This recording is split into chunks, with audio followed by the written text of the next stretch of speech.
So here's the thing that's weird. I think a lot of people think that I'm just out here all day being completely intolerant. I'm not, but I'm also not like a pushover and just kind of, I'm not just gonna say things just because it's like a nice thing to say.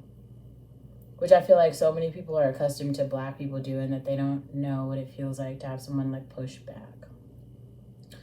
I also think that a lot of the anti black hate that most of you feel and are just too ashamed to say out loud. People, you guys just get mad at me because I just say it out loud. Like, it's okay. Like most black people realize that you guys hate us. We're not confused. But also, like, we don't go out of our way to, like, hate you,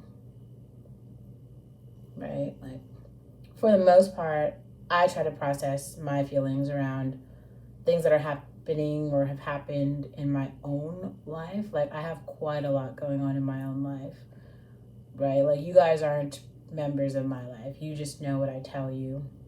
That's like a very small piece of like all the things happening in my life. So personally, I found so many coping mechanisms, kind of grounding techniques in a way that have helped me, you know, deal with my feelings. They're very strong feelings, okay? Like a lot of them aren't like happy feelings. And it is very strange because growing up, a lot of like black adults who don't have many ways to process their own feelings, they will start to tell you things like, oh, just be happy, like put your good face on or something. It's like you can't put your good face on when you're facing like institutional racism, discrimination, like hate. Like there's not a good face to put on. And like those are the types of things that I personally faced growing up. And it did make me just extremely angry. And the weird part about it is like what it's just people in this country are so fucking delusional. Like we all know that like the Karens and the Asians have like created these segregated communities, right?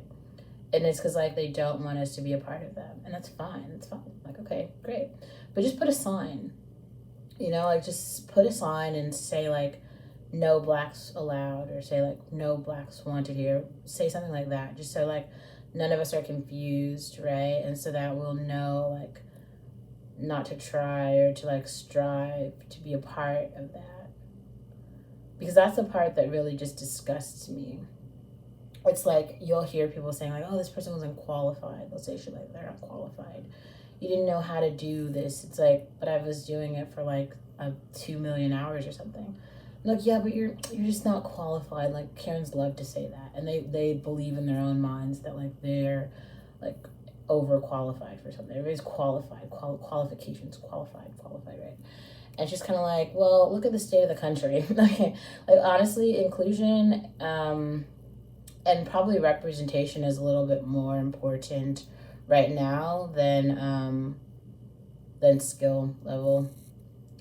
I think one of the reasons so many people are so shocked about what's happening in the country is because they've been living in these isolated bubbles where only one thing is happening and they just haven't seen the other side.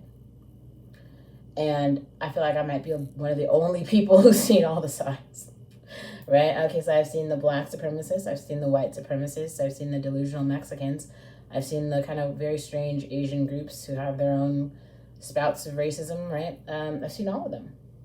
And I've interacted with all of them, and I've worked with all of them, and all of them are awful. All of them are awful. There is no community, company, or space right now that is inclusive to all of those groups.